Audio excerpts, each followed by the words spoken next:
Only one kid in history had ever attempted what Benny was about to. And he got eaten. So we were worried. Real worried. Even when Benny brought out the secret weapon. Shoes guaranteed to make a kid run faster and jump higher. PF Flyers. We can't let him do this, man.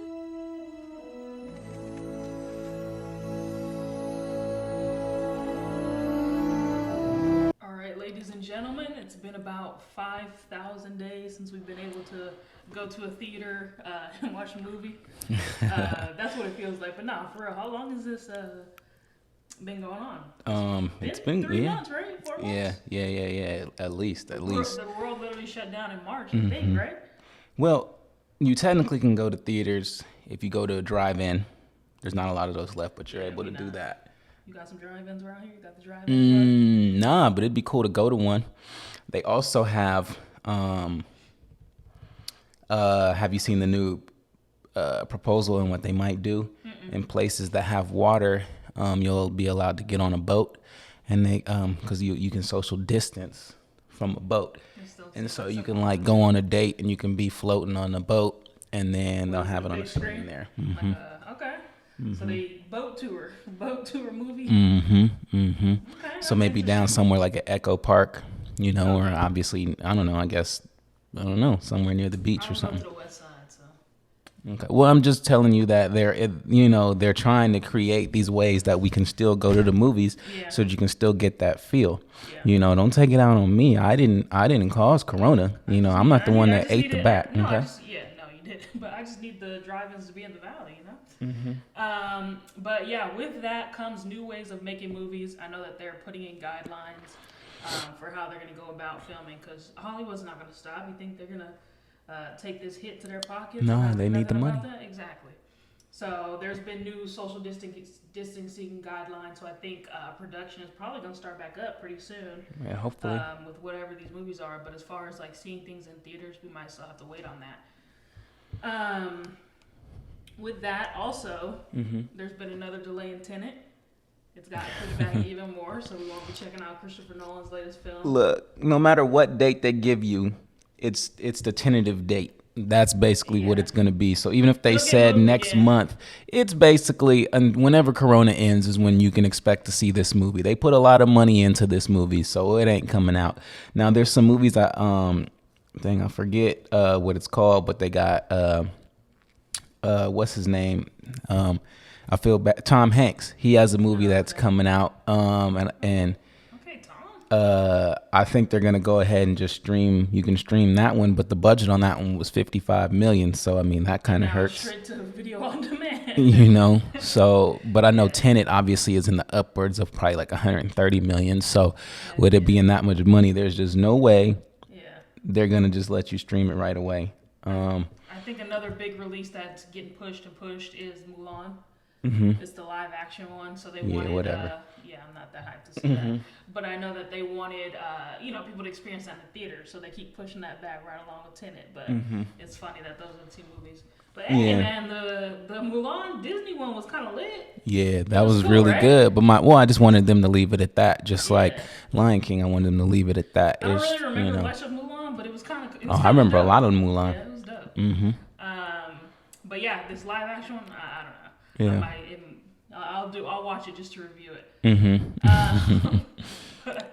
But yeah, no. So, anyways, here in the Slay Lace household, we're up and running with the stick. So we got to see the latest from Dave Franco, and that is The Rental. What? You already breathing? I'm not just we into The Rental. Yeah. All right. So The Rental is a new horror drama, I would say. It's about two couples who go for a celebratory vacation.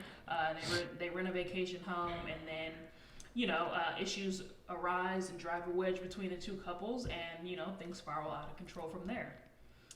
It is written by both Dave Franco and Joe Swanberg, and directed by Dave Franco, making it his directorial debut. So, let's get into some initial thoughts. What do you think before even watching the trailer, what'd you think? It seemed cool. It seemed interesting enough.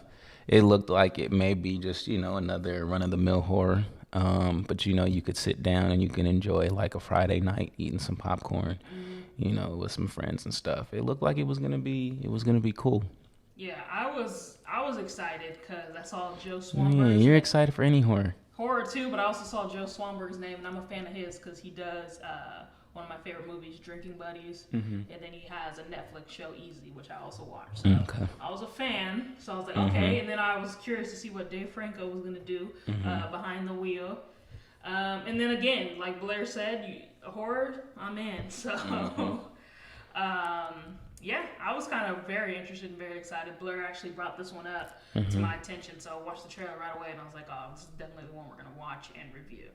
So I was excited. But let's get into the review. We kind of got a new structure. We want to talk about where the film succeeded and then where the film failed for us. So let's start with the positive and the good news. Success, Blair, go. There was one particular shot that I did like. Okay. So it was around the time, I forget the minute mark of the movie, but basically, Huh? You ain't got another minute mark. Okay, well, I know I'm just trying to break it down for the audience so they can really understand what it is that I'm talking about and where I'm going with it. But basically, it's when, I don't even know the main character's name, but whatever, his brother, the troublemaker, he's the one that goes Jeremy out. Allen White is the actor. Okay, him. Shameless. When he went, I didn't watch that either. So anyways, when they went out, and they went on the whole hike and adventure like the four of them were supposed to do. But basically it was like the replacements, right? It was like, so basically it was the husband's wife, Alison Brie and Jeremy Allen White. Alison Brie and right, okay. And him, right? So they go out and they're hiking together, and he mentions to the wife, or Alison Brie, how basically they that this wasn't really the first time that he's done this, because she was bringing up how she thought it was awesome how they kind of got together, and it just turns out that he has this whole type of past where he gets into a new relationship when he's actually not finished with his old relationship. And so it had been brought to her attention, and she didn't necessarily understand, or she did understand, but she was just kind of seeing like, dang, it's a pattern. Yeah. So like, how long is it for me? And until basically I get replaced, right? Yeah. But anyway, so she comes home, and she like walks straight to the room, sort of ignores him. And so then he gets up and he walks to the room, and now she's laying in the bed and she's not facing him. She's facing the window and she's looking out, and basically the camera is shot from behind. You said his name is what again? Jeremy Allen White. Jeremy, okay. So it's shot from behind him, so it's creating him like as a silhouette because the camera is in the foreground, so it's behind him. And basically he's standing there and he's like kind of leaning and he's looking at her, and then the camera and him switch places when he like goes to lean on the other side. And I just thought that was a really intriguing shot. It has like vintage vibes to it. It's trying to capture movement and all that type of stuff while she's laying in the bed, and then she like eventually like rolls over and they begin to have the conversation because he does initially go inside. But that was probably my favorite thing of the whole movie. Okay, so the camera angles. I mean that specific one, but I mean it was interesting enough though. But yeah, it was interestingly shot. There was a lot of darkness though. I dig the darkness. Yeah, I'm not really a fan. What was it? There's some. I mean that was the mood for the film. There's some quote about horror films where it's corny, where they don't show. There's something about that, like darkness in horror films, like being like hiding stuff from us, basically. Just being like a fallback, like kind of lazy way of scaring us rather than just showing it to us. We didn't get scared in this film. No, we weren't scared. But I kind of knew that once it started off. I was like, oh, this is not going to be like terrifying, like Sinister or something like that. But what I liked was that it was more of a relationship drama than with a little horror mixed in. Right. So I like the fact that it focused on the individual couples, the the rife going on between them. Mm-hmm. That's what I kind of like. That it was more that you can kind of look at it like it's more of a drama, anyways, or a relationship-based movie with a little bit of horror sprinkled in. Because technically, until things spiral out of control, it's not even a horror film, right? I mean, I don't even think anything spiraled out of control. Right. Well, when you, I don't know if we're spoiling on this, but yeah, I mean, when you kill or beat someone up and then someone gets killed, that's kind of Yeah, but I mean that it had that. Well, that's where I like didn't like. So I mean, I guess we got to save it for that. So yeah. you might as well But keep yeah, going. basically it's more of a relationship-based film with a little bit of horror sprinkled in. So it was a different take. It was a unique take on a horror film. That's what I kind of liked.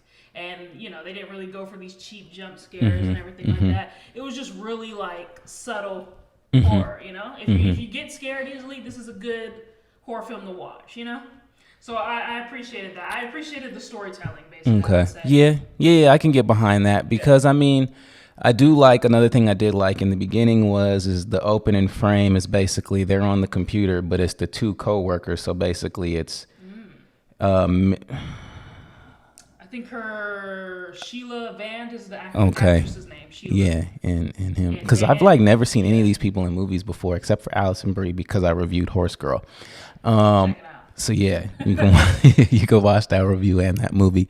The music is almost identical in both movies, by the way. Anyways, so Dan Stevens and Sheila Vand. right. So anyways, they're working together, but basically the opening frame convinces you that they're in the relationship. 100%. I was like, oh, they're a couple. And then And then like, the brother comes up, and then it turns out, you know, that they're not together. Yeah. But again, that's them setting the tone, them trying to get ready to set it all up to basically show that, you know, they kind of have a relationship.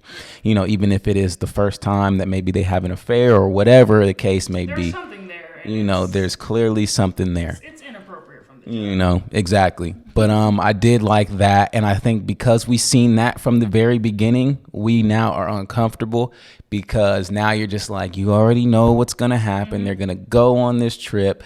They're gonna push the boundaries. You know it. You see it coming from a million miles away, but again, you still feel uncomfortable because it's what they showed us from the very beginning, the opening frame, and that's what's very important because you got to grab the audience. If you don't grab the audience from the opening frame, they ain't gonna be there in the middle.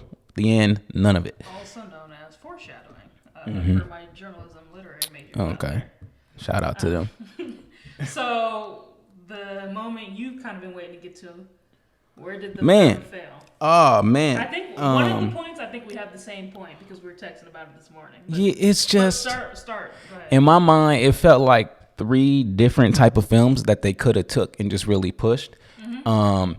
Because basically, it would have been cool if we did do the inside of the mind of a killer. Because you notice like the final 20 minutes, that's kind of what it becomes. And my thing is like, we could have did this from the beginning. Because in my mind, this film felt like Texas Chainsaw Massacre, but without the characters attempting to get away. Yeah. Here, they were sort of trapped. They didn't know.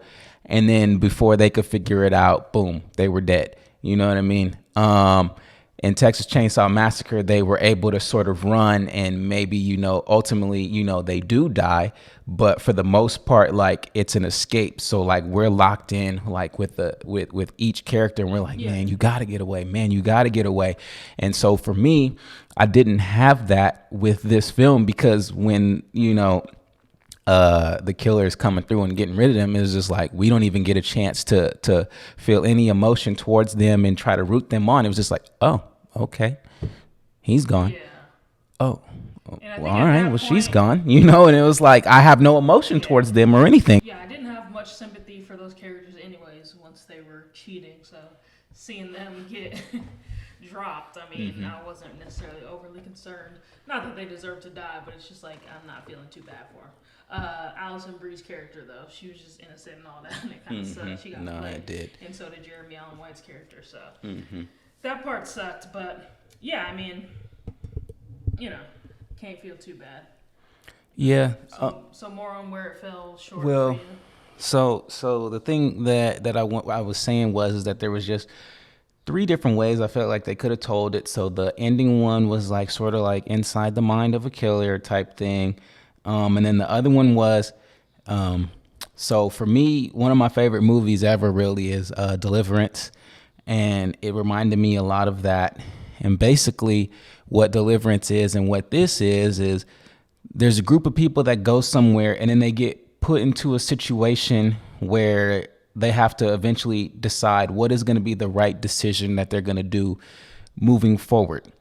And so in both of the situations, someone ends up dying and they both try to cover up the murder. And I think it's interesting because it's like, what do you do if you go somewhere and you're living in the middle of nowhere and, you obviously everyone is keeping a secret, in some way, shape, or form. They know something about something that other people don't, and eventually it'll reveal itself. But in the sense of like, if you feel like you were right in what you did and it was sort of justified and then somebody ends up dying, right? Aren't you supposed to band together and dig a hole and get rid of the person? Yeah. Or do you really go to the police and you let them know what happened and then potentially go to jail for the rest of your life?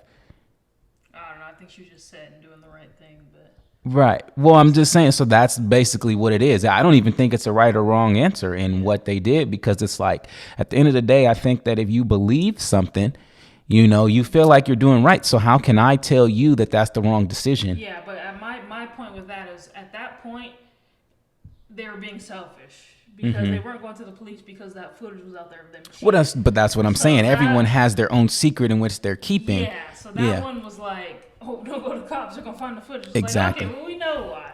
We know why you want it. Right. The jig is up. Look, I cheated. We need this serious. We need to get to the police. Like, but here's what's going to come out in doing so, Yeah. But that's just me. So I feel like that in itself could have been a movie. Okay. So it was just weird because it was like we kept getting all of these moments where it can be really big, the blow up can be huge, the reveal can be huge, and then like we don't. And so I think it just sort of, in my mind, it drags along. Now, obviously, not everyone necessarily agrees with me. I noticed a lot of the critics did sort of rave about it and thought it was interesting, in the way it told the story. In my mind, towards the end, it sort of became a cop-out because we got no resolution. We got no nothing, right?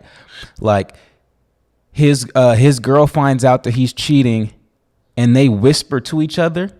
Like, I mean, they didn't not whisper, I'm exaggerating, but they have a little conversation and she gets in the car and drives off.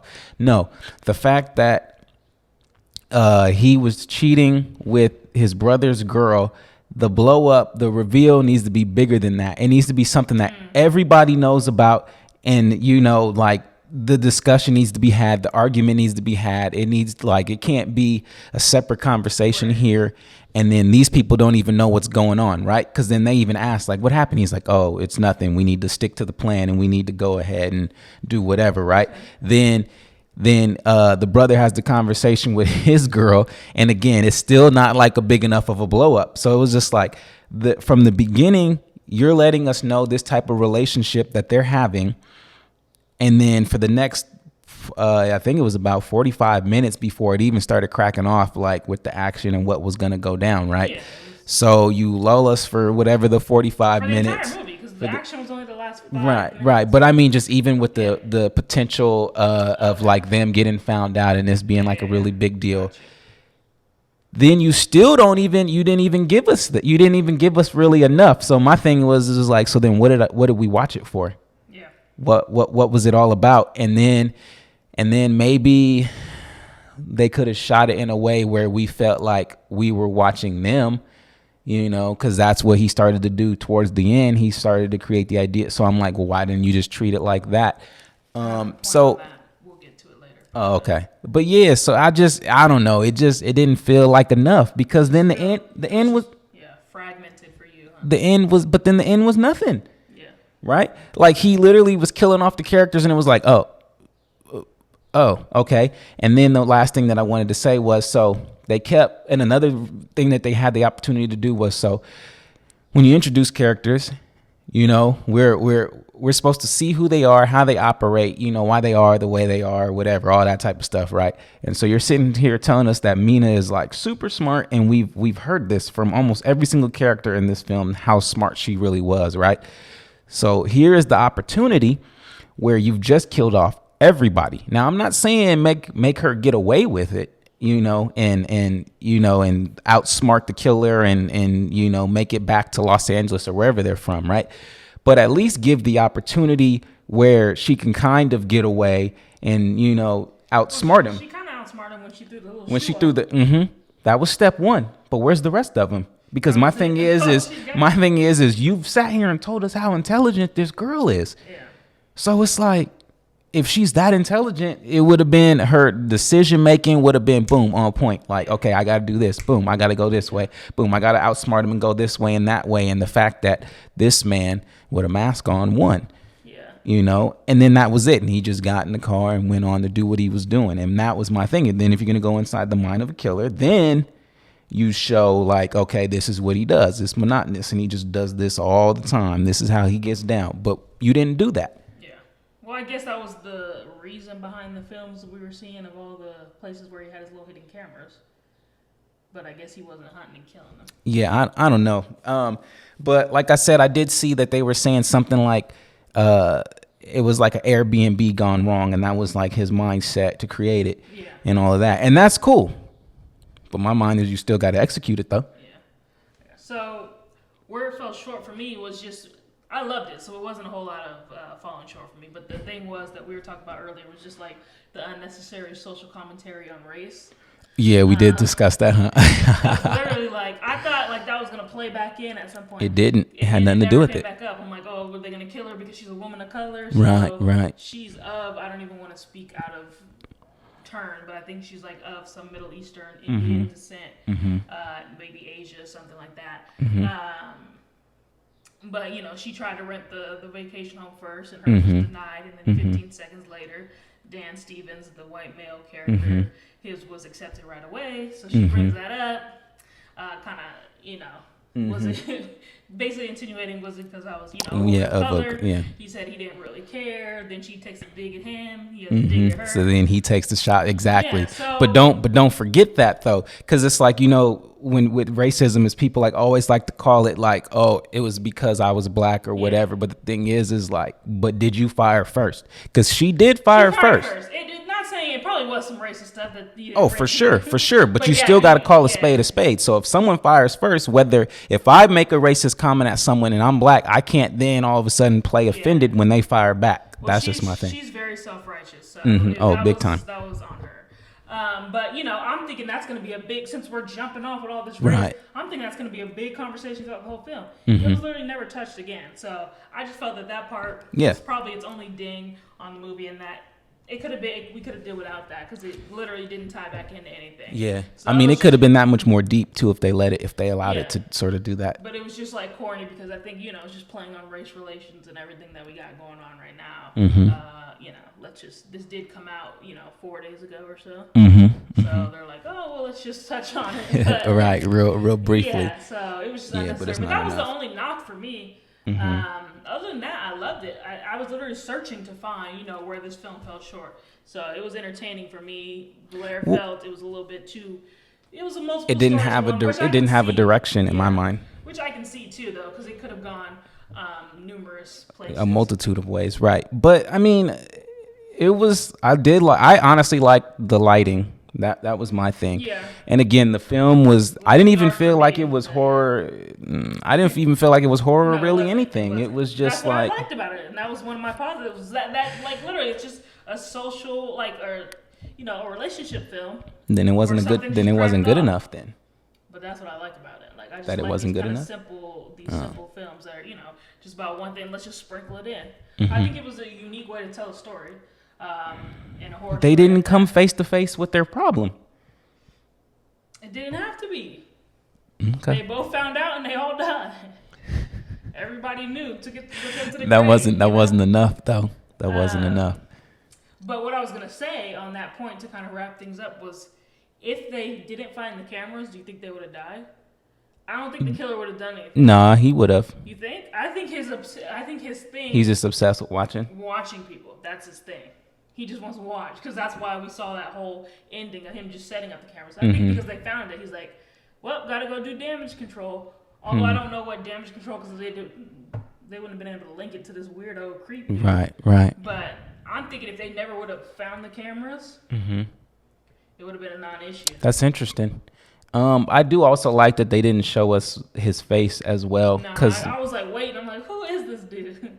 Cause see, cause my thing is if it wasn't one of the four of them, it was nothing that we actually needed to see because we've gone an hour and 20 minutes without seeing the guy, and now you show us in the final. We don't even need to see who he is. That's not what's important. What's important is how he gets down and how, I guess, crazy he is and how much he watches. Good point too. But that would have been nuts if it was like Dan Stevens' character. Yeah. I'd be like, oh, this dude. Yeah. But nah, that actually would have been kind of cool. But yeah, I don't know. I just was thinking about that as you were bringing up your points of, how the film could have been multiple things in one. Just like if they would have never found that camera, I don't even think it would have been like a it wouldn't even have been a slasher film. Because he wouldn't have killed him, I mean, it wasn't even a slasher. We only seen the only true murder we saw is the hammer to the head. Everything else, it was kind of hidden in a way and whatever. And you know what? I will say that I did like that because it was sort of like insinuated, and you do the rest with your mind. So it did feel like a 1940s type flick when someone gets murdered and you're just like, wait, I didn't really see it, but it was like, but you know what really happened, because they had the whole production code and stuff. So I thought, you know what, I will say that was cool. But again, I just wanted more of a chase. I wanted more of a getaway, or more of even just them trying to figure out what to do with the body, more of a struggle. None of it was really enough. It was all just there to pass the test, to get greenlit and made, but not necessarily really just enough. It has a very independent film feel to it, and I think that's what I like most about it, is that it's like such like an indie type. It could have, this all could have very been deliberate, and like we just don't want to reveal. I think it was deliberate because if you look at Joe Swanberg's work, I can't say much for Dave Franco. He is like an independent film guy. Like all his stuff, like does he sort of like break the rules and stuff? Okay. Like very straightforward type movie. So I can see that, and his influence is all over this movie, and I think that's maybe why I have a different perspective on it too, though. Okay. Yeah, your eye's been trained to watch his stuff, because I'm just watching and I'm like, Blair like that big. You like the big blockbusters. Nah, that don't not necessarily. I like, aside from your vintage films. You watching all the Bonds. That's big. Hey, Bond's fire. What you want me to do? Nah, I just think that I like really good stories, and it could be the most simple things. Like even when I was watching Rear Window, like it can be like, a man just in an apartment and can't go anywhere. It could be the most simple of things, but it's like, what do you do with it at the end of the day? And then that's what sort of ropes me in. And it was like, with that, even just them with the relationship, you can, man, that could have been my favorite movie just off of that alone. It's just, but again, it's what do you do with it?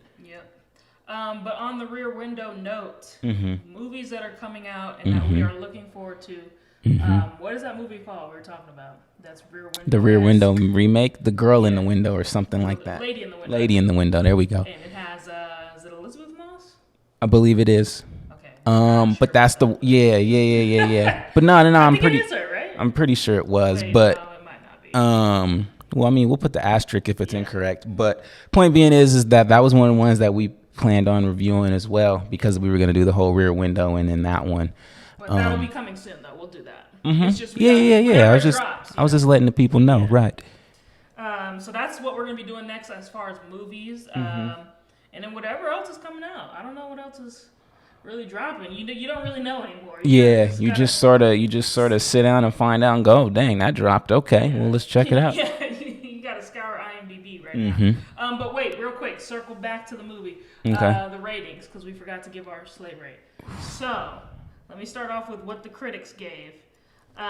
So I got here that it got a 72% on Rotten Tomatoes. 72%. So that's pretty good. It is. That's above average. Yeah, that's like a C. Yeah. IMDb, the people did not like it as much. They gave it a 5.8. Yeah, but then again, I'm thinking that as a critic, they understand what they were trying to do. Not that they necessarily executed it to, like superiority or anything like that. Critics but may be looking at the filmmakers, and the critics Right. are gonna be looking at the. And they understand how you understood it. Like, oh, well, he's an indie guy and he does it like this, this, and that. And so that's an interesting take on it and twist on it, you know, and all of that. But with that being said, I think that like as a traditional moviegoer, you want the horror, and like that ending is a cop out as a traditional horror. Thus the 5.8 Right. on IMDb. Gotcha. So as you guys know, our scale is based on originality and entertainment value. So Blair, what you got on originality? As far as originality goes, that's gonna be decently high. Yeah. I'll you know what? I was gonna give it a 3, but I'll go ahead and I'll give it a 4 out of 5 as far as originality goes. Okay, that's good. Yeah, and then Entertainment? as the entertainment goes, yeah, I'm gonna go ahead and give it you know what? I'll give it a 2. I'll go ahead and I'll give it a 2 out of 5. Yeah. I mean, originally probably would have been about a 5 out of 10. Yeah. But I'm feeling generous today, so I'll go ahead and give it a 6 out of 10. That's good because that's right in the middle of the both IMDb and Rotten Tomatoes. So you're right up there. For me, I had it as a 4 on originality. Okay. Just because there's a movie. What was the movie I was thinking of? That's really close to this. Did I write it down? No, I didn't. There's a movie close to, basically with a relationship movie and something goes wrong. Baghead. Check it out. I'll throw up the picture. I was like, I never even heard of it. It's similar to this. So I gave it a 4, and then on entertainment value, I gave it a 5. So I got it at a 9 out of 10. But I really liked it, so that's pretty accurate for me. Check it out if y'all want to see it. Blair got it at 6, I got it at the 9. So let us know. A 9 out of 10? Let us know what you think in the comments. But again, my ratings are probably going to be pretty generous. Oh, boy. Until we get into... That's way too generous. You'll see where I'm going to drop off. You'll see in the kind of genres where I'll probably drop off and not be as entertaining. That's ridiculously generous for this movie. Right. A 9 out of 10. Check it out. With no ending. If you want, we hope you like this review. Again, we've got more reviews on the way. We will continue our quick reviews on Instagram. So follow us there at Slate Laced. And stay tuned. Please. Anything else for the people? That movie's not a 9 out of 10. Anything else? And y'all have a great afternoon. All right. And night. We're signing out.